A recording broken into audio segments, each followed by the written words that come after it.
హరివిల్లు podcast శ్రోతలకి ప్రేక్షకులకి పునఃస్వాగతం. ఆ, నాతో పాటు ఈ విహంగ వీక్షణ ఎపిసోడ్లో ఎప్పట్లాగానే ఆదిత్య ఫ్రమ్ విశాఖపట్నం అందుబాటులో ఉన్నారు. ఆదిత్య ఏంటి, ఆ, మన వైజాగ్లో గూగుల్ టిఫిన్ పార్లర్ లాంటివి కూడా పెడుతున్నారా? గూగుల్ టిఫిన్ పార్లర్, స్కైప్ బట్టల కొట్టు ఆల్రెడీ వచ్చేసాయి సార్. నిన్నే మ్మ్. ఫోటోలు కూడా తీసుకున్నాను. సో మొత్తం మీద హాయ్ నాగ్ గారు, అందరికీ మ్మ్, నమస్తే. సో మొత్తం మీద వరల్డ్ టెక్ మ్యాప్లో విశాఖపట్నానికి ఒక ప్రముఖ స్థానం లభించబోతున్నందుకు మా అందరి తరపున మీకు మీ నగర ప్రజలకి శుభాకాంక్షలు. థ్యాంక్ యూ సార్, అందరికీ శుభాకాంక్షలు. ఇది తొందరగా నెరవేరి మనకి కళ్ళెదరకుండా we should see it in fruition in the next couple of years అని దేవుడి से दुआ करता हूँ. Fingers crossed. ఓకే. సో ఇప్పుడు మనం ఈ ఎపిసోడ్లో మాట్లాడుకోబోతుంది మధ్యతరగతి కష్టాలు. అంటే అన్ని కష్టాలు కాదు, ముఖ్యంగా ప్రభుత్వం తరపున నుంచి మనం ఎదుర్కొంటున్న కష్టాలు కానీ, లేకపోతే ఆ, ఆ, మనం ఆశిస్తున్నది ఏం జరగట్లేదు, ఎందుకు జరగట్లేదు అనే విషయం. ఆ, ఇవన్నీను ఈ బిగ్ పిక్చర్ తెలియటానికి నేను ముందుగా కొన్ని గణాంకాలు చెబుతాను. నేను చెబుతూ మధ్యలో ఆపుతాను, మ్యూజిక్ చైర్ లాగా. అప్పుడు దాని మీద మీరు మీ క్విక్ కామెంట్ చెప్పాలి ఒకటి. భారతదేశ జనాభా ప్రస్తుతం 147 కోట్లు ఉంది. ఈ 147 కోట్లలో వర్కింగ్ ఏజ్ అంటే 18 ఏళ్ళ నుంచి 65 ఏళ్ల వయసున్న వాళ్ళు 100 కోట్ల మంది ఉన్నారు దాదాపు. ఈ 100 కోట్ల మందిలో 60 కోట్ల మంది మాత్రమే పనిచేస్తున్నారు గణాంకాల ప్రకారం. చెప్పండి, మీ అభిప్రాయం ఏంటి దీని మీద? దీని మీద నా అభిప్రాయం అడిగారు అప్పుడే. ఏంటి సార్, ఇంకా స్లిప్పులు రెడీ చేసుకోలేదు నేను. సో 100 కోట్ల మందిలో వర్కింగ్ ఏజ్ గ్రూప్లో ఉన్న వాళ్ళల్లో అవును, 40 కోట్ల మంది, 40% మంది అవును, అవును. మనం యాక్చువల్గా పాత ఎపిసోడ్లు కొన్నిట్లో కవర్ చేసాం. కాకపోతే ఒకసారి కొత్తగా చూస్తున్న వాళ్ళకి చెప్పాలి. అలాగే మీ అభిప్రాయం ఏమన్నా కొత్తగా ఏమన్నా మారిందని తెలియడం కోసం. మారడం కాదు, కోపం పెరిగింది. బికాస్ మీరు అన్నట్టు ఇంతకుముందు మనం ఎపిసోడ్ ఆల్రెడీ చేసాము. ఇది ఎక్కడ కూడా అన్ఎంప్లాయ్మెంట్ ఫిగర్స్ లో ఎక్కడ బయటికి రావట్లేదు. This should be the biggest concern for people, that so many people of workable age are sitting idle, which are they are not contributing to themselves or to the nation అని చెప్పి. So అసలు ideal గా and we're no getting no better. Future is going to be, there is no sign that this is going to change radically for the positive అని చెప్పి. So ఇవాళ మాట్లాడుకుంటాం, ఎలాగో lot hmm. Of stats to hmm. Cover in this కాబట్టి. ఈ 40 కోట్ల మందిలో నాకు గుర్తున్నంత వరకు ఆ, ఎక్కువ మంది ఆ, మహిళలు ఉన్నారు. ఎందుకంటే మా కల్చరల్లీ మనం కొన్ని కుటుంబాల్లోనేమో వాళ్ళకి బయటికి పంపించి వర్క్ చేయడానికి ఎలవ్ చేయరు. ఎక్కువ కుటుంబాల్లో వాళ్ళ మీదే మొత్తం అన్ని పనులు పెట్టేస్తారు కాబట్టి వాళ్ళు ఇంట్లో పనులు చూసుకుంటా, ఇంట్లో పిల్లల్ని, పెద్దవాళ్ళని, ముసలివాళ్ళని కూడాను సాకుతా, దాంతోపాటు ఉద్యోగం కూడా చేయాలంటే కష్టం కాబట్టి అలా కుదరదు. ఓకే, అది కొంచెం అండర్స్టాండబుల్. కానీ ఈ 40 కోట్ల మందిలో కనీసం 10 కోట్ల మంది ఎలా అంటే they have given up on, అంటే వాళ్ళు ఎప్పుడో సమ్ పాయింట్ ఇన్ టైం వాళ్ళు ట్రై చేశారు ఉద్యోగాల కోసం. After that they have given up on finding A job. So అది ఒక సాడ్ స్టోరీ అన్నమాట. I wanted to highlight that. Okay. So 60 కోట్ల మంది ఉద్యోగాలు చేస్తున్నారు. ఆ, ఉద్యోగాలంటే ఆర్గనైజ్ సెక్టర్లోను, అన్ఆర్గనైజ్ సెక్టర్ రెండిట్లోను, అలాగే సెల్ఫ్ ఎంప్లాయిడ్ కూడా అందరు కలిపి 60 కోట్ల మంది చేస్తున్నారు. ఈ 60 కోట్ల మందిలో 50 కోట్ల మంది నెలకి 20,000 కంటే తక్కువ సంపాదిస్తున్నారు. అంటే 10 కోట్ల మంది నెలకి 20,000 రూపాయల కంటే ఎక్కువ సంపాదిస్తున్నారు. ఆ 10 కోట్ల మందిలో 3.5 కోట్ల మంది ఆర్గనైజ్ సెక్టర్లో పనిచేస్తున్నారు. ఆ 10 కోట్ల మంది లో దాదాపు అందరూను ఆ, ఏ బ్యాండ్లో ఉంటారంటే నెలకి 20,000 నుంచి 4 లక్షలు సంపాదించే బ్యాండ్లో ఉంటారు. 4 లక్షల పైన సంపాదించే వాళ్ళు చాలామంది ఉండరు మీలాగా. మీలాగా కొద్దిమందే ఉంటారు. మీరు అంటే మీ నుంచి మొదలుపెట్టి అంబానీ దాకా ఆ రేంజ్లో ఉండేవాళ్ళు చాలా తక్కువ మంది ఉంటారు. బట్ ఎక్కువ మంది ఏంటంటే 3.5 కోట్ల మంది ఈ నెలకి 20,000 నుంచి నెలకి 4 లక్షలు, అంటే ముఖ్యంగా హై అండ్ పే అంటే you can imagine knowledge based ఇండస్ట్రీస్లో వర్క్, ఐటీ, బయోటెక్ ఇలాంటి ఫినాన్షియల్ సర్వీసెస్ వాటిలో చేస్తున్న వాళ్ళు. ఈ స్టాట్స్ ఇప్పుడు చెప్పిన వాడు ఏదో మళ్ళీ మీ అభిప్రాయం ఏంటి? మనం చేసిన విహంగ వీక్షణ ఎపిసోడ్స్ లో నాకు చాలా ఇష్టమైన ఎపిసోడ్, మనం 2 ఎపిసోడ్లు కే షేప్ రికవరీ మీద చేసామండి. అంటే ఇండియా తాలూకా జీడిపి పెరుగుతుంది కానీ ఎందుకని జనరల్ గా, అది చాలా ఇష్టమైన ఎపిసోడ్ నాకు. రెండో కూడా చాలా ఇంపార్టెంట్ ఎపిసోడ్స్. ఇన్ కేస్ ఎవరైనా వినుండకపోతే we will try linking it after this episode. అది ఇంకా కూడా మనం లాస్ట్ టైం మాట్లాడుకున్నాం, కే కాస్త ఇంకా ఇలాగ వైడ్ అయిపోతుంది అని మనం మాట్లాడుకున్నాం, where it is actually becoming more of an I kind of thing అని చెప్పి. అండ్ మనం ఎపిసోడ్ చేసి 2 సంవత్సరాలు అయినట్టుంది ఫస్ట్ చేసి ఆ పర్టికులర్ దీని మీద. And we're being proven true. So ఇవాళ ఇవాళ episode again we will talk more about why this actually is important కాబట్టి. సో ఇంకొక గణాంకం చెప్పి నేను అసలు విషయంలోకి వెళ్తాను. ఏంటంటే 3.5 కోట్ల మంది ఆర్గనైజ్ సెక్టర్లో 20,000 నుంచి 4 లక్షల నెలకి జీతం సంపాదిస్తున్న వాళ్ళు ఆ రేంజ్లో ఉన్నారు చెప్పాం కదా. ఈ 3.5 కోట్ల మంది ఈ సంఖ్య 11 ఏళ్ల క్రితం 3 కోట్లు ఉంది. 11 ఏళ్లలో ఒక 50 లక్షలు దానికి యాడ్ అయ్యారు. మన దేశంలో వర్కింగ్ ఏజ్లో ఉన్న పాపులేషన్ ఏమో 100 కోట్ల మంది అయితే గనక, ఇలా అంటే ఈ 20,000 నుంచి 4 లక్షలు సంపాదించే వాళ్ళు ఆఫ్ కోర్స్ అది పెద్ద రేంజ్ ఉంటుంది దాంట్లో శాలరీ. కానీ ఇదేమీ పూర్తిగా ఒక ఇలైట్ రేంజ్ కాదు. కానీ 100 కోట్ల మంది వర్కింగ్ ఏజ్లో ఉన్న వాళ్ళల్లో ఒక కేవలం 50 లక్షల మంది మాత్రమే ఈ గ్రూప్లోకి రాగలిగారంటే ఆ, మనం ఇంకా ఎంత ఎదగాలి, ఇది ఒక ఆర్థిక వ్యవస్థ కింద అనేది అదొక పాయింట్. సో మనం ఈ ఎపిసోడ్లో మనం దేని గురించి చర్చించబోతున్నాం అంటే శాలరీడ్ క్లాస్. అంటే మధ్యతరగతిలో కూడాను రకరకాలు ఉంటారు, సెల్ఫ్ ఎంప్లాయిడ్, అనార్గనైజ్ సెక్టర్లో పనిచేస్తున్న వాళ్ళు అంతాను. కానీ మనం మెయిన్గా ఎవరి గురించి మాట్లాడబోతున్నాం అంటే ఆర్గనైజ్ సెక్టర్లో పనిచేస్తూ నెల నెల శాలరీ తీసుకుంటూ, అది కూడాను ఈ 20,000 నుంచి 4 లక్షలు ఆ రేంజ్లో ఉన్న వాళ్ళ గురించి, అంటే నేను చెప్పిన ఆ 3.5 కోట్ల మంది గురించి మాట్లాడుతున్నాను. ఆ, వీళ్ళ జీవితాలు ప్రభావితం చేయబడేది చాలా ఉంటాయి. అంటే వాళ్ళ ఓన్ టాలెంట్ను, ఇంకా ఆ, ఆ, విధి, కర్మ, పూర్వజన్మ సుకృతం, వీటన్నిటితో పాటు ప్రభుత్వాలు కూడా. ఎట్లా అంటే 3 రకాలుగా. వన్, వాళ్ళకి ఆ, అలా ఇన్కమ్ కానీ ఆ ఉద్యోగం కానీ కల్పించే రకంగా ప్రభుత్వాలు ఉండటం అనేది, అంటే ఎక్కువ ఎక్కువ జాబ్స్, అలాగే శాలరీ గ్రోత్ కూడా బాగుండేట్టు ఎకనామిక్ కండిషన్స్ ఉండేలా చూసుకోవటం. అట్లీస్ట్ యాస్పిరేషనల్లీ గవర్నమెంట్ అది చేయాలి. రెండోదేమో వాళ్ళు సేవ్ చేసుకోవడానికి ఆ సంపాదించిన దాంట్లో అవకాశం ఉంటే కనుక, కానీ ప్రభుత్వాలు కూడాను కొంచెం ఇన్సెంటివైజ్ చేయాలి అలా సేవింగ్స్ని. అలాగే సేవింగ్స్నే కాదు, ఈవెన్ ఆ సేవ్ చేసిన దాన్ని ఇన్వెస్ట్ చేయాలి కదా పెరగడానికి ఆ సొమ్ము. అక్కడ కూడాను ప్రభుత్వాలు ఏమన్నా కొంచెం ఇన్సెంటివ్స్ ప్రొవైడ్ చేస్తే, అంటే హెల్తీ వే ఆఫ్ ఇన్వెస్ట్మెంట్స్ మీద ఎంకరేజ్ చేయడానికి, ఇలా 3 రకాలుగా ప్రభుత్వం ఆ, ఈ శాలరీడ్ క్లాస్, ఈ ఆ డెమోగ్రఫిక్ గ్రూప్కి హెల్ప్ చేయగలదు. అంటే job creation, incentivising savings, and incentivising investing in some right type of instruments, financial instruments అనేది. అంటే అది ఆ, అది ఒక హౌస్ ప్రాపర్టీ కావచ్చు, లేకపోతే ఏదైనా పెన్షన్ ఫండ్ కావచ్చు, ఏదైనా సరే. ఆ, మనం ఇంతకుముందు చాలా ఎపిసోడ్స్ చేసాము ఈ టాపిక్ మీద యాక్చువల్గా. ఆ, ఈ 3 విషయాలకు సంబంధించి జాబ్ క్రియేషన్, శాలరీ గ్రోత్ అనేది కొంచెం వదిలేద్దాం ఇదివరకు. ప్రభుత్వం పాత్ర చాలా మ్యాక్రో లెవెల్లో ఇండైరెక్ట్గా ఉంటుంది.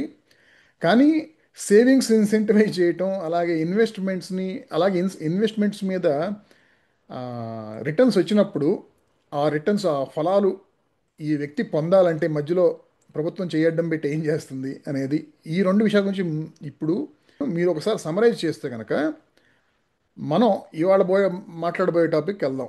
ఏంటంటే ఒక వ్యక్తి ఉద్యోగం సంపాదించుకుని సేవింగ్ చేసుకుంటూ ఇన్వెస్ట్ చేసి ఆఖరికి రిటైర్ అయిపోవటమో, లేకపోతే అబ్సల్యూట్ అయిపోయి జాబ్ మార్కెట్లో ఒక 2 నెలలు 3 నెలలు 6 నెలలు కూడా జాబ్ దొరకకపోతే కనుక అతనికి ఉన్న రికోర్సెస్ ఏంటి, దానికి గవర్నమెంట్ దాన్ని ఎలా ఇంపాక్ట్ చేసింది, ముఖ్యంగా కొత్తగా ప్రవేశపెట్టబడిన ఈ PF withdrawal rules.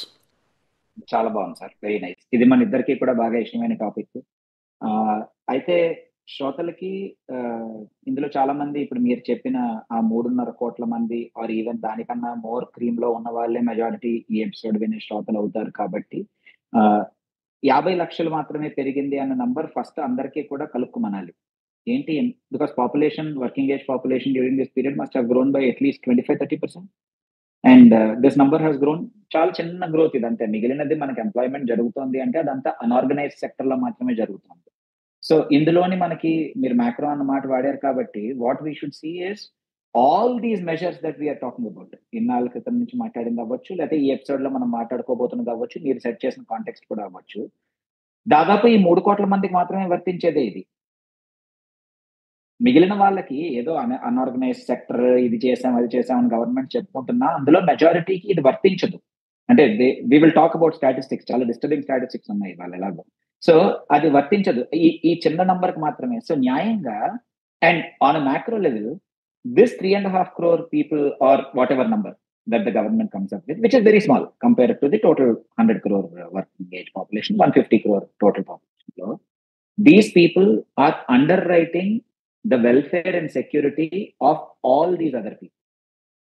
Everyone else indirect tax లో ఇస్తున్నారు, దట్స్ వితౌట్ క్వశ్చన్. అది అయితే డైరెక్ట్ గా ఫిజికల్ గా గవర్నమెంట్ లోపలికి చర్న్ వచ్చే క్యాష్ లోని these people are playing a major part. So న్యాయంగా వీళ్ళని ప్రొటెక్ట్ చేసుకోవడం is to the government's interest.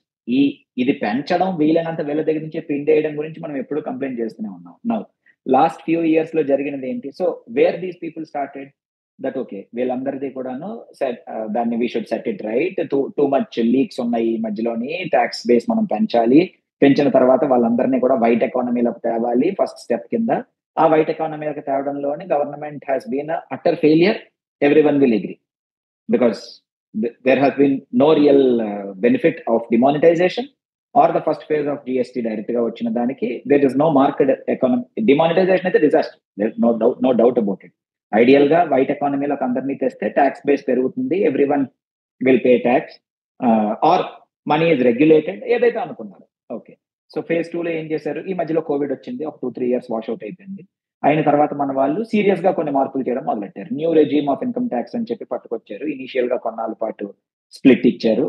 And since last year more or less ఇంకా అందరూ కూడా అట్లీస్ట్ మీరు సాలరీడ్ క్లాస్ అన్న మాట వాడారు కాబట్టి వాళ్ళందరూ కూడా ఇంకా they will be in the new రెజీమే. There is no other going back కదా. Even most self employed people కూడాను new regime is the only regime. Old regime లో ఉన్న వాళ్ళు దాదాపు hardly anyone else is left. కాబట్టి to save time we will only talk about, అంటే most things that we will talk about in this episode new regime లోనే అందరూ ఉన్నారు అనే అజంప్షన్ తో మాట్లాడదాం. సో అందులో ఏం చేశారు?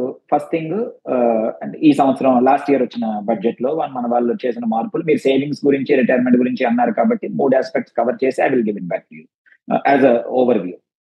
ఫస్ట్ థింగ్ ఏం చేసుకొచ్చారు? స్టాండర్డ్ డిడక్షన్ 75,000 చేసి ఫ్లాట్ గా వదిలేశారు. Up to 12 lakh rupees tax స్లాబులు తగ్గించారు. అది దాదాపు 4 lakh నుంచి 12 lakhs వరకు, అది అందరికీ తెలిసిన విషయమే. సో దీనివల్ల ఏం జరిగింది? ₹1,50,000 ఏదైతే 80C తాలూకా డిడక్షన్ ఉండేదో, which was primarily for retirement kind of instruments. ఇంతకు మునుపు ఇన్సూరెన్స్ అవ్వచ్చు, లేకపోతే పిఎఫ్ అవ్వచ్చు, which were the safety net. ఆ సేఫ్టీ నెట్ ఇన్స్ట్రుమెంట్స్ కోసం చాలా సంవత్సరాలు ₹1,50,000 ఉండిపోయింది. సో ఐడియల్ గా అది పెంచుతారేమో మనం అనుకుంటే మనకి కళ్ళు మూసి జల్ల కొట్టి తీసేసారు ఏకంగా. అసలు ఇది లేదు వాళ్ళకి నుంచి అని తూచ్ అనేసి స్టాండర్డ్ గా ఒక 75,000 ఇచ్చేసి ఏదైనా అంటే మీకు స్లాబ్ పెంచాం కదా అన్నాను. But in the end what happened? Incentivise అన్న మాట మీరు వాడారు కాబట్టి ఆ ఇన్సెంటివ్ తీస్తుంది గవర్నమెంట్. సో స్టాండర్డ్ డిడక్షన్ తప్ప ఇంకేమీ లేదు. There is no eighty C, all the other cuttings are completely gone. ఇంకా తమాషా అయిన విషయం, మనం దీని మీద ఒక ఎపిసోడ్ కూడా చేసాం, విచ్ వాస్ ట్రాజిక్, వాజ్ ఏదైతే జనాలకి పెన్షన్ అని జనాలు, బికాస్ గవర్నమెంట్ మనకి యుఎస్ లాగా సోషల్ సెక్యూరిటీ అలాంటి లగ్జరీ లేదు, యుఎస్కే లేదులేండి ఇప్పుడు, ఇట్ ఇస్ అ ఫెయిలియర్ అనేది అందరికీ తెలుసు. కానీ ఇప్పుడు ఉన్న సిచ్యువేషన్ లో బట్ మనకి ఏదైతే ఎన్పిఎస్ పుష్ చేస్తామో పెన్షన్ గా మన వాళ్ళకి సేవ్ చేద్దాం అనుకున్నారో, అది ఎన్పిఎస్ కూడా తీసేశారు. ఎక్స్ట్రా 50,000 రూపీస్ ఏదైతే ఉండేదో అది కూడా ట్యాక్స్ డిడక్షన్ తీసేశారు. అంటే ఇంకా basically there is no incentive. So there is no information to people, there is no incentive to people. Only employer contributions మాత్రమే మిగిలాయి. ఎండింగ్ లో మళ్ళీ సమ్ చేసినప్పుడు ఎందుకు ఎంప్లాయర్ కాంట్రిబ్యూషన్స్ వాళ్ళ కొంతమంది అయినా కనీసం మిగులుతారు అన్న దాని గురించి మాట్లాడుకుందాం. Okay, part 1. పార్ట్ 2 ఏం చేశారు? ఇన్వెస్ట్మెంట్స్ మీద ఎల్టీసీజీకి flat deduction of 1.25 lakhs long term capital gains కి. Everything else is tax 12.5%. మన వాళ్ళు ఏమనుకున్నారు, ఎస్టీటీ తీసుకొచ్చినప్పుడు ఆ, ఇది ట్యాక్స్ తీసేస్తారు అనుకున్నారు. ఎస్టీటీ ఎలాగో ఉంది కాబట్టి అది తగ్గుతుంది అనుకున్నారు. తగ్గడం సంగతి దేవుడికి, ఇది షార్ట్ టర్మ్ అని చెప్పారు. వీళ్ళు చెప్పిన మాట short term became long term, STT became permanent. తర్వాత మ్యూచువల్ ఫండ్స్ అన్నిటి మీద కూడాను ప్రతి ఇన్వెస్ట్మెంట్ మీద ₹5 ₹10 తీసుకోవడం మొదలెట్టారు. ఎవ్రీ ₹50,000 మీద ఎక్స్ట్రా ఇవన్నీ. ఓకే, సో పెంచాల్సిన సంగతి దేవుడు ఎరుగు. 10% ఉన్న ఎల్టీసీజీ 12.5 పెంచారు. So we are paying more tax in addition to STT. Okay, next without any indexation provisions. Bond ఫండ్లకి ఇంతకుముందు ఇండెక్సేషన్ ఉండేది, అది తీసేశారు. ఎస్టీసీజీ 15% ఆఫ్టర్ పేయింగ్ ఎస్టీటీ అన్నారు. So basically we are paying more tax. Last point, insurance products ని complete గా disincentivize చేసేసారు. అది నాకు పర్సనల్ గా మీకు తెలిసిన విషయం. It is my బగ్బేర్. 2.5 లక్షల కన్నా ఎక్కువ ఇన్సూరెన్స్ సంవత్సరానికి కట్టుకునేటట్లయితే వాళ్ళందరినీ కూడా ఎల్టీసీజీలోకి తీసుకొచ్చారు. బేసిక్ గా అదైన తర్వాత వాళ్ళకు కూడా ఇదే same standard deduction of 1.25 lakhs కింద వస్తుంది. అది కూడా మిగిలింది వాళ్ళు కూడా ఇన్సూరెన్స్ రిటర్న్స్ కూడా your tax debt, your slab rate. Okay, real estate పోనీ ఏమైనా మిగిలిందా అనుకుంటే రియల్ ఎస్టేట్ మీద చేంజెస్ పట్టుకొచ్చి లాస్ట్ ఇయర్ తర్వాత కొన్న real estate since 24 July 2 years కన్నా ఎక్కువ ఉంటే అది కూడా ఎల్టీసీజీ తాలూకా థ్రెషోల్డ్ లో పట్టుకొచ్చేసి దాని మీద ఉన్న బెనిఫిట్ కూడా 2 years మినిమం ఉండాలి. 2 years తర్వాత అమ్మేటట్లయితే అది కూడా సేమ్ 1.25. అంటే ఏంటి, all investments put together taluka standard deduction is only 1.25 lakhs. That's all. Rest everything you pay LTCG of 12.5% flat. అదే 2 years కన్నా తక్కువ తీసుకుంటే డైరెక్ట్ గా స్లాబ్, ఇన్కమ్ స్లాబ్ లో తీసుకొచ్చారు. పిఎఫ్ గురించి వాళ్ళు మాట్లాడుకుంటాం కాబట్టి పిఎఫ్ గురించి నేను ఇంకా చర్చించిన. సో బేసిక్ గా గవర్నమెంట్ చేసిన పని ఏంటి అంటే డిసిన్సెంటివైజ్ చేయడంలోని వీళ్ళు పిహెచ్డి పుచ్చుకున్నారు. So there is no incentive for people to save. ఎందుకు చేశారు, దీనిది ముందుకు ఎలాగా అన్నది we will carry it forward. So ఒక overview of what happen for salaried class. Okay. So ఇవన్నీ ఏంటంటే ఒక వ్యక్తి సంపాదించే వయసులో ఉన్నప్పుడు సంపాదిస్తూ ఉంటే గనక గవర్నమెంట్ అతన్ని ఇన్సెంటివైజ్ చేస్తుందా, ఇది అతని ఫ్యూచర్ కోసం సేవ్ చేయడానికి కానీ, లేదా ఫ్యూచర్ కోసం right type of instruments invest చేయడానికి కానీ, అంటే ఇన్సెంటివ్స్ ఇవ్వకపోగా యాక్చువల్ గవర్నమెంట్ దాని మీద ట్యాక్స్లు వేసేసి అసలు బేసికల్గా బ్లాక్ మార్కెట్లో లేకపోతే మహా అయితే కనుక అందరికీ ఉన్న నేను ఇచ్చే సలహా అయితే ఏంటంటే ఇంకా ఇవన్నీ కట్టే బదులు చక్కగా గోల్డ్ కొనుక్కుని క్యాష్తో అది పెరుగుతూ ఉంటుంది అనేసి ఇంకా ట్యాక్స్లు కట్టక్కర్లేదు కదా. ఇది సంపాదించే వయసులో సంపాదిస్తున్న వ్యక్తుల గురించి. సో సంపాదించే వయసు అయిపోయిన వాళ్ళ గురించి కానీ, సంపాదించిన వయసు ఉండి కూడాను ఉద్యోగం కోల్పోయిన వాళ్ళకి ఫస్ట్ రికోర్స్ ఏంటి, పిఎఫ్ విత్డ్రా చేసుకుని దాన్ని వాళ్ళు సీనియర్ సిటిజన్స్ అయితే కనుక ఏమన్నా పోస్టల్ సేవింగ్ స్కీమ్లో కొంచెం, ఇంకా మిగతా ఈక్విటీ ఫండ్స్, డెట్ ఫండ్స్ వాటిలో పెట్టడం ఎన్ని ఆప్షన్స్ కదా. అసలు ముందు ఈ విత్డ్రాల్ గురించి ఈ మధ్యకాలం జరిగిన మార్పులు ఏంటి చెప్పండి. సో మీరు అన్నట్టు పిఎఫ్ జనాలు కావాలని సేవ్ చేసినది అయ్యి ఉండకపోవచ్చు. For most people it would be a mandated thing. Company వాళ్ళ దగ్గర నుంచి బలవంతంగా తీసుకొచ్చారు, పిఎఫ్ పట్టుకొచ్చారు, విచ్ వాజ్ యాక్చువల్లీ గుడ్. ఇప్పటికి కూడా ఐ థింక్ 8% ఉన్నట్టుంది కదా regular employee provident fund. Employer గురించి అని ఇందాక వదిలిన విషయం ఏంటి అంటే, ఇప్పుడు ఎన్పిఎస్ అవ్వచ్చు, పిఎఫ్ అవ్వచ్చు, the only reason why they are still కొంతవరకైనా సరే ఓహో చెయ్యాలి మనం అని ఎవరైనా. Truth is that 90% of people who save in these instruments do not have the knowledge. Cut అవుతోంది, కటింగ్ లో పోతున్నాయి అంతే. అన్లెస్ ఎవరో cream of the society informed people అయితే తప్ప చాలా మంది గవర్నమెంట్ ఎంప్లాయీలకు కూడా ఇది చేయాలి అన్న విషయం ప్లాన్ చేసుకుని చేసేంత మనకి ఇన్ఫర్మేషన్ లేదు, ఎడ్యుకేషన్ లేదు, లగ్జరీ లేదు. సో పిఎఫ్ గత కొన్నాళ్ళ నుంచి ఆల్రెడీ కంగాలి పడుతున్నారు కదా, అది బాగు చేస్తారేమో అనుకున్నారు. లాస్ట్ 2-3 years ఎస్పెషల్లీ పిఎఫ్ మీద అవుట్ క్రై బాగా పెరిగింది, అందరికీ గుర్తుంటుంది. Last year 1.6 crore PF rejections జరిగాయి. వెబ్సైట్ పనిచేయదు. మన చాలా మంది మిత్రులు ట్విట్టర్ లో దీని గురించి పెద్ద పెద్ద ఎగ్జాంపుల్స్ తో సహా కోట్ చేసినది మన సర్కిల్లో చాలా మంది చూసే ఉండొచ్చు. సో కొన్ని స్టార్ట్అప్స్ కూడా వచ్చేసి మీ పిఎఫ్ మీకు అందించడానికి మేము మీకు పేపర్ వర్క్ సాయం చేస్తాం అని చెప్పి దానికి ₹50,000 fees, 5% of corpus fees, whichever is higher లాంటివి స్టార్ట్అప్లు కూడా వచ్చాయి దాని మీద. అయితే ఇప్పుడు మొన్న జరిగిన మార్పులు, which is the crux of this episode, మొన్న జరిగిన మార్పుల్లో ఫస్ట్ ఏం చేశారు, ఉద్యోగం పోయిన తర్వాత మన పిఎఫ్ మనం ఏదైతే విత్డ్రావల్ కోసం అనుకున్నామో 2 months కాస్త 12 months చేశారు. అంటే మరి వాళ్ళకి ఏంటంటే ఉద్యోగం మళ్ళీ వెంటనే దొరుకుతుంది కాబట్టి 1 year పాటు అట్లీస్ట్ ఏదో ఒకటి సెక్యూరిటీ ఉంటుంది అనుకున్నారు. లేకపోతే వెంటనే తీసిస్తే మరి వాళ్ళ దగ్గర లిక్విడిటీ క్రంచ్ వస్తుంది అనుకున్నారు. ఈ ఐడియా ఏ అండర్ సెక్రటరీ ఇస్తాడో తెలియదు, కానీ ఐడియల్ గా ఓకే ఎందుకని అన్నది I have a number. PF linked pension ఉంది, EPS. For most people EPS is the only security. NPS అన్నది వాలంటరీ కాబట్టి EPS is the only security. EPS is even worse. దాంట్లో ఏం పట్టుకొచ్చారు, దాని తాలూకా విత్డ్రావల్ ని 2 months ఉండేది కాస్త 36 months చేశారు. 36 months after losing a job. అంటే 3 years పాటు you cannot touch your pension. దేంతో బతుకుతారు అనుకున్నారు? ఎన్ని కోట్లు సంపాదించేస్తున్నారు? Now I have a problem here. ఎంత మనం సంపాదించినా కూడా I did not know this, ఎందుకంటే నేను I have not been an employee ever almost. So దానివల్ల ఏమైంది, ఈపీఎస్ ది ఏదైతే క్యాల్కులేషన్ ఉందో లింక్ టు పిఎఫ్ కాబట్టి ఈపీఎస్ కూడా ఇవాళ కవర్ చేస్తున్నారు. సో ఎంప్లాయీ పెన్షన్ స్కీమ్ మన శాలరీ ఎంత ఉన్నతో సంబంధం లేకుండా 15,000 రూపీస్ ఇస్ ద క్యాప్. నాకు తెలియదు ఈ విషయం. జనాలు ఏదో సేవ్ చేసుకున్నారు, మనం లాస్ట్ టైం ఈపీఎస్ వచ్చింది, ఎంతో కొంత సెక్యూరిటీ నెట్ ఉంది అని మనం మాట్లాడుకున్నాం ఒక ఎపిసోడ్ లో. అయితే తమాషా విషయం ఏంటంటే ఎవడు ఎంత సంపాదించినా కూడాను there is only a cap of 8.33% of basic salary contribute చేస్తారు ఎంప్లాయర్ దగ్గర నుంచి, which is tax deductible at first step. మనకు జీతం రావట్లేదు కాబట్టి అని మనం అనుకుంటే 15,000 rupees the cap. Even if you're making, ఇందాక మీరు అన్నట్టు అప్ టు 4 lakhs అని అందులో మీరు కేటగరైజ్ చేశారు మిడిల్ క్లాస్ అని చెప్పి. So even if you're making 2 lakhs, 4 lakhs, whatever, your pension is only 15, EPS is only 15,000 rupees తాలూకా క్యాప్. అంతకన్నా ఎక్కువ వాడు మళ్ళీ వేరేగా ఎన్పిఎస్ చేసుకోవాలి. అంటే ఉన్న కంగాలిని పెంచుతున్నారు అనమాట. ఏమిటిదంతా? సో ఓన్లీ 15,000 రూపీస్ అని ఎప్పుడైతే మనం అనుకున్నామో, ఎంత వస్తుంది వెనక్కి వచ్చిన తర్వాత వాళ్ళకి పెన్షన్? ఈవెన్ ఆఫ్టర్ వీళ్ళు 36 months అన్నారు, పోనీ 36 months తర్వాత అయినా కూడాను till retirement, from retirement to death ఎంత వస్తుంది? వాళ్ళు ఒక 30 years సర్వీస్ చేశారు అనుకున్నా కూడాను నెలకి 5,000, 6,000 వస్తుంది ఈపీఎస్, అంతే. అంటే ఏమైనా అంటే మినిమం మేము ఇచ్చాం కదా, దట్ ఈస్ ది పర్పస్ అని చెప్పి వెబ్సైట్ లోనే రాశారు. నాకు చాలా షాక్ అనిపించింది ఈ ఎపిసోడ్ కోసం రీసెర్చ్ చేస్తున్నారు. నాకు తెలియదు ఈ విషయం. నేను 8.33 అంటే 8.33 as on basic plus DA as salary growth అనుకున్నాను. కాదు, 15,000 వరకే మా లైబిలిటీ అని గవర్నమెంట్ చెప్తుంది, because they have to pay interest. లేకపోతే ఈ సావరెన్ గోల్డ్ బాండ్ లాగా తిరిగి వాళ్ళకి మళ్ళీ జల తగిలేస్తుందని చెప్పి అనుకున్నారు. ఏమనుకున్నారో తెలియదు, కానీ ఆ formula is only that number. మనం పోయిన తర్వాత వైఫ్ కి 50% or whatever, same pension కలిపి.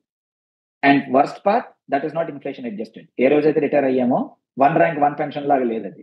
ఏ రోజైతే రిటైర్ అయ్యామో అది ఎంతైతే ఉందో బతుకున్న నాళ్ళు అదే వస్తుంది. అంటే if someone retires today at the age of 60, 50, what ever, and they start earning 5,000 or 6,000 rupees, that 5,000 or 6,000 rupees is what they will get 20 years later also. నాకు బుర్తిరిగిపోయింది, ఇది ప్లానింగా? ఇది పెద్ద ఈపీఎస్, దీనికి పెద్ద హడావిడా?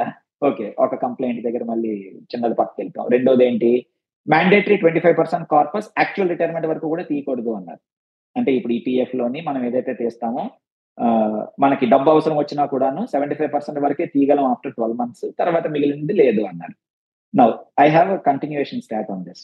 EPFO taluka statistic last year, most members retire with very low numbers, like about 50,000 rupees left in their PF account అని చెప్పి EPFO 50,000 రూపాయల కోసం.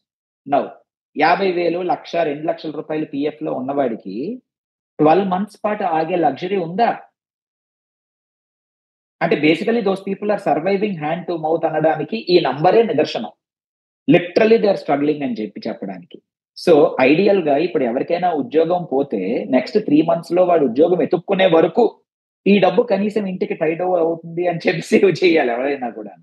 అలాంటిది కాకుండా తిప్పి ఆపేసి, అండ్ ఇందులోనే మళ్ళీ వీళ్ళు ఏం చేసుకొచ్చారు, ఆధార్ లింక్ చేసి అప్ టు 5 lakh రూపీస్ ఇంకా మీరు గవర్నమెంట్ చుట్టూ తిరగక్కర్ లేకుండా మేమే ఇచ్చేస్తాము, ఈజీ చేస్తాము method. This will come in to play by next year అన్నారు. వీ డోంట్ నో ఎంతవరకు వస్తుంది ఏమిటి అని. డైరెక్ట్ గా మీ బ్యాంక్ అకౌంట్ లోకి పడిపోతుంది, ఆర్ పోస్ట్ ఆఫీస్ అకౌంట్ లోకి డైరెక్ట్ గా ఈ పిఎఫ్ అమౌంట్ మీరు తెచ్చేసుకోవచ్చు. ఏటీఎం లోకి డైరెక్ట్ గా మీ పిఎఫ్ అకౌంట్ లింక్ చేసి విత్డ్రావల్ మీకు ఇచ్చేస్తాము, but subject to this time frame. ఎందుకు జనాలందరూ ఇప్పుడు ఈ కొత్త రూల్ మన రాగానే బొరిపించెక్కిపోయిన జనాలకి ఇదేమిటిది అంటే, నా పరంగా ఏమర్థం అవుతోంది నాకు అంటే, they are underwriting the upcoming pension with this amount. అంతే కదా, నెక్స్ట్ ఫ్యూచర్ లో ఇవ్వాల్సిన దానికి ఈ అమౌంట్ హోల్డ్ చేస్తున్నారు వాళ్ళు. సో ఆ అమౌంట్ ఎప్పుడైతే హోల్డ్ అయిందో ఇచ్చేసేయాల్సిన అవసరం వస్తే సావరిన్ గోల్డ్ బాండ్ లాగా సడన్ గా విత్డ్రావల్ జనాలందరూ పెట్టిస్తే దే విల్ బి అన్ప్రిపేర్డ్ ఏమో అన్న ఉద్దేశంతో ఆపుతున్నారు అన్న ఒక్కటి తప్ప, దేర్ ఇస్ రియల్లీ 3 years తర్వాత నేను నీకు ఇస్తాను, అంతవరకు నీకు ఇవ్వను అంటే ఇవాళ ఉద్యోగం పోయిన వాడికి ఐడియల్ గా నెక్స్ట్ 1-2 months రావాలి. Now they can say initial గా ఎంప్లాయర్ విల్ టేక్ కేర్ కదా. ఎంప్లాయర్ టేక్ కేర్ అయ్యే అంత లగ్జరీ ఉన్న ఉద్యోగాలు ఎంతమంది అండి ఇండియాలో? అంటే నిజంగానే ఒకవేళ ఉద్యోగం తీసేసేటట్లయితే అట్లీస్ట్ ఒక 3 నెలల పాటుదో 6 నెలల పాటుదో సెవరెన్స్ పే ఇచ్చి తీసేస్తారు అన్న, or 1 year 5 years whatever depending on the nature of the job. అలాంటి ఉద్యోగాల గురించి మనం మాట్లాడుకోవట్లేదు, ఎందుకంటే వీడు ఇస్తున్న మాక్సిమం 15,000. 15,000 ఎందుకని? ఇండియాలో మినిమం శాలరీ అది కాబట్టి. సో ఐడియల్ గా this EPF organisation is targeted to those people earning 15,000-20,000 రూపీసే కదా. వాళ్ళ కోసమే కదా వీళ్ళు టార్గెట్ చేసింది. దీని మీదే కదా ఎల్ఐసి బతికింది. పిఎఫ్ లింక్డ్ ఇన్సూరెన్స్ అని చెప్పి వాళ్ళకి ఎల్ఐసికి ఇచ్చి, that is what they did. Direct గా పిఎఫ్ అమౌంట్ ని ఇన్సూరెన్స్ డైరెక్ట్ గా అకౌంట్ లోంచి పట్టుకెళ్ళిపోతుంది. That is how LIC group. Even today 8,500 crore rupees of unclaimed assets ఉన్నాయి అని ఈపీఎఫ్ చెప్తాం. 8,500 crores with EPFO of unclaimed assets. అంటే పాపం 50,000, 30,000, ₹1,00,000 అలాంటి వాడే ఉంటాడు. ₹1,00,00,000 ఉన్నవాడు వదలదు కదా డబ్బు. పాపం చిన్న అమౌంట్లు వాళ్ళదే కదా. Your targeting that number and then you say you wait for 3 years అంటే బేసిక్ గా దేనికోసం అయితే ఇది పట్టుకొచ్చారో ఆ పర్పజే డిఫిట్ అయిపోయింది కదా. You are suppose to be the social net for these people till they come back to job again. ఈ ఉద్యోగం పోతే 3 నెలల్లోనో 6 నెలల్లోనో వాడు అప్స్కిల్ చేసుకుని ఇంకెక్కడ అప్లై చేసుకుని. సో అంటే నాకు మెంటల్ వచ్చింది అనమాట, ఎవడిస్తాడు, హూ గివ్స్ దీస్ ఐడియాస్ అని చెప్పి. I have one last statistic before I give it back to you. As per trade unions of India in 2024, 87% of EPFO members had less than 1 lakh rupees saved. 87% have less than 1 lakh saved. వాడికి ఉద్యోగం పోతే నువ్వు 3 నెలలాగు 6 నెలలాగు నాకు paper work submit చేయి, వీడి దగ్గర నుంచి తీసుకురా, 1 year తర్వాత అంటే దీస్ పీపుల్ వీళ్ళకి ట్యాక్స్ అంత సీన్ ఎంప్లాయీస్ కాదు పాపం. వీళ్ళందరూ కూడా దే ఆర్ స్మాల్ ఎంప్లాయీస్. జెన్యుయిన్ గా మనం లోవర్ క్లాస్ మిడిల్ క్లాస్ అనే వాళ్ళే, not the big people, because big people who are paying EPF are only paying it in order to get tax deduction on that 8.33% or 14% NPS contribution ఏదైతే ఉందో ఎంప్లాయర్ది. దాని మీద వాడికి మిగిలిన 30% is more beneficial to him than this particular amount only. అంతే కదా, because he saving money up front. అమ్మయ్య నా సిటీసీలోకి రాలేదు, so I'm not tax. So ఎంత వీలైతే అంత నేను మాక్సిమం డిడక్షన్ పెట్టుకుంటాను. ఆ లగ్జరీ ఎవరికి ఉంది? మంత్లీ కాస్ట్స్ మీట్ అయిపోయిన తర్వాత ఉంటుంది. అంటే నెలకు 1,50,000 2,00,000 దాటిన తర్వాత ఆ పని చేస్తుంది. అంతవరకు ఎవరు చేయడు కదా. సో నాకు కైండ్ ఆఫ్ షాక్ అనమాట. ఈ నంబర్స్ అన్ని వాళ్ళే ప్రభుత్వమే ప్రచురించి మళ్ళీ ఈ రూల్స్ లోనేమో నిన్ను సేఫ్ గార్డ్ చేస్తున్నాము అనుకుంటూ 3 సంవత్సరాల పాటు ఎప్పుడైతే వాళ్ళు ఎక్స్టెన్షన్ ఇచ్చేసారో ఐ హ్యావ్ మైండ్ బ్లోన్ నాకు. So what do you have to say? So మామూలుగా less than 87% of people covered by EPF having less than 1 lakh in their PF accounts ప్రస్తుతానికంటే దాని అదేంటంటే బేసికల్గా మనం ఆడుకున్న 3.5 కోట్ల మంది ఎంప్లాయీస్లో ఎక్కువ మంది ఈ లోవర్ బ్యాండ్ ఆఫ్ పేలో ఉంటారు కదా. సో 87% వాళ్ళే. మరి వాళ్ళకి మరి 1 lakh ఎందుకు మిగిలింది అంటే ఈ PF has been allow, I mean PF organisation has been allowing people to make partial withdrawals. మనకు తెలుసు కదా, మన చుట్టుపక్కల కానీ మన కుటుంబాల్లో కానీ ఎవరికైనా పెద్ద సర్జరీ జరిగి డబ్బులు అవసరమైతే కనుక, లేకపోతే కొడుకునో కూతురునో మాస్టర్స్ చేయడానికి పంపించడానికి కానీ, లేకపోతే పెళ్ళి సందర్భంలో దాదాపు ఎక్కువ మంది పెళ్లి సందర్భాలు తప్పనిసరిగా విత్డ్రా చేస్తారు. అలా జరగబట్టే కదా. అంటే వీళ్ళందరికీను విడిగా ఒక ఎమర్జెన్సీ ఫండ్, లేకపోతే వీళ్ళందరూ కూడాను ఎలాంటి వాళ్ళంటే వీళ్ళకి ఆ అవకాశం లేదు. ఏంటంటే చాలా సీరియస్గా ఆలోచించి, ఓకే 5 years ఫ్రమ్ నౌ మా వాడిని నేను మాస్టర్స్ పంపించాలి, 7 years ఫ్రమ్ నౌ మా కూతురికి పెళ్లి చేయాలి, కాబట్టి దీనికి ఎంత ఖర్చు అవుద్ది, దీనికి ఎంత ఖర్చు అవుద్ది, కాబట్టి నేను ఇప్పుడే కొంచెం ఈక్విటీ ఫండ్స్లో కొంచెం డెట్ ఫండ్స్లో పెట్టుకోవాలి, సరిపోయిన అమౌంట్ అనేది వాళ్ళకి ఆలోచించినా కూడాను ఇన్వెస్ట్ చేయడానికి డబ్బులే వాళ్ళ దగ్గర యాక్చువల్గా. సో వాళ్ళ దగ్గర ఉన్న ఓన్లీ సేవింగ్ ఇదే అనమాట. సో అందుకే 1,00,000 మాత్రం మిగులుతాయి. మరి అలాంటి వాళ్ళకి ఉద్యోగం పోయిన తర్వాత, లేకపోతే రిటైర్ అయిపోయిన తర్వాత వాళ్ళకి ఈవెన్ ఈ ₹1,00,000 కూడా చాలా పెద్ద అమౌంట్ వాళ్ళకి అవసరం అప్పుడు వెంటనే. సో అంటే ఇలాంటి సలహాలు ఎవరిస్తారా అంటే బేసికల్గా ఇవన్నీ మనం ఆడుకుంటుంది నేను తెలియక కాదు, ముఖ్యంగా రాజకీయ నాయకులు తెలియకపోయినా కూడాను ఎక్స్పీరియన్స్ బ్యూరోక్రాట్స్ వాళ్ళందరికీ తెలుసు. ఆ, అందరూ స్పెక్యులేట్ చేస్తున్నట్టు బేసికల్గా ఏంటంటే ప్రభుత్వానికి కొంచెం డబ్బు కావాలి. ప్రస్తుతం ఆ, ఈ నడుస్తుంది కాబట్టి డిఫిసిట్ బడ్జెట్ నడుస్తున్నాం కాబట్టి మేబీ డిఫెన్స్ ప్రొక్యూర్మెంట్స్ ఇంకా పెంచాలి కాబట్టి ఏదో ఒకటి బడ్జెట్ కారణాలు ఉంటాయిలే కానీ, కాకపోతే నా భయం ఏంటంటే ఓకే ప్రస్తుతానికి మరి 12 మంత్స్ పెంచారు, కొంచెం వాళ్ళకి ఊపిరి పీల్చుకునే అవకాశం దొరికింది. ఈ డబ్బు ప్రజలకు వెనక్కి ఇవ్వకుండా ఆ డబ్బుని వాళ్ళు దేశ ప్రయోజనాల కోసం వాడచ్చు ప్రభుత్వం. ఓకే. కానీ ఈ వచ్చే 12 నెలల్లో ఆ సమస్యలన్నీ తీరిపోతాయి ప్రభుత్వానికి నేను అనుకోవట్లేదు. ఈ సమస్యలు ఇంకా పెరిగినా ఆశ్చర్యపడక్కర్లేదు ఫ్యూచర్‌లో. మరి అప్పుడేం చేస్తారు? అప్పుడు కూడా ఇలాంటిది ఏదో మళ్ళీ చేస్తారేమో అనేసి నా భయం. 12 నెలల ముందు 18 నెలలు, దాని తర్వాత 24 నెలలు. ఈ ఈపీఎఫ్ ఇస్ చిన్న కార్మికుడి తాలూకా చేయూత ఈపీఎఫ్. ఎన్పిఎస్ తాలూకా పొజిషనింగ్ వేరు. సో ఇప్పుడు ఎన్పిఎస్ తాలూకాది వాడు అది కూడా అలాగే ఉంది కదా, 60 ఇయర్స్ తర్వాత యాన్యుటీ కొనాలి 40% మినిమము, దాని లెక్క వేరు. నా ఎన్పిఎస్ వీళ్ళకి ఆ లగ్జరీ లేదు. అంటే if you're talking about most employees 87%, 90% whatever of employees కానీ మనం లెక్కేస్తాం, మీరు అన్న 100% కరెక్ట్. పిఎఫ్ విత్డ్రావల్స్ వీళ్ళు అది కూడా పెంచారు. Number of PF withdrawals life లో చేయగలిగింది 10కి పెంచాము ఏదో చెప్పారు, అది కూడా ఒక స్టాటిస్టిక్. మీరు అన్నది కరెక్ట్. కొంచెం అక్యుములేట్ అవ్వగానే తీసేస్తారు. అలా కంటిన్యూస్ గా పిఎఫ్ ఆఫీస్ లో అప్లికేషన్లు అలా రన్ అవుతూనే ఉంటాయి పాపం చిన్న ఎంప్లాయీ, దాని మీద లోన్ తీసుకోవడాలు. It is an ongoing process. మీరు అన్నది ఎవ్రీ దీనికి అదే కాస్తుంది. సో అదే కాస్తున్నప్పుడు ఐడియల్ గా దాన్ని ఇన్సెంటివైజ్ చేసి ఉండాల్సింది. ఇన్సెంటివ్ తీసేశారు. అండ్ పోనీ ఇది గవర్నమెంట్ ఎంప్లాయీలకి కాంట్రిబ్యూటర్ ఇచ్చే ఎంప్లాయీల తాలూకా, ప్రైవేట్ ఎంప్లాయీలకి పిఎఫ్ కట్టుకునేది పీపీఎఫ్ ఏదైతే ఉందో దాని తాలూకా ఇంట్రెస్ట్ రేట్ 7.1 తగ్గించారు. ఇప్పుడు ఈ 5 pay my PF PPF it is 7.1%. So మీరు నాకు ఉద్యోగం ఇవ్వలేరు, నా ఇన్వెస్ట్మెంట్ ని కూడా ఇన్సెంటివైజ్ చేయలేరు మీరు. So basically you're making me underwrite the other cost అనమాట. సో అలాగా ఐఎమ్ కైండ్ ఆఫ్ అంటే there is a lot of gap between cup and lip అంటాం కదా. సో వీళ్ళు లేదు మేము మీకు చేయూత ఇస్తున్నాము అన్నప్పుడు చేయూత ఇవ్వండి, do the right thing by these employees. They don't have a safety net.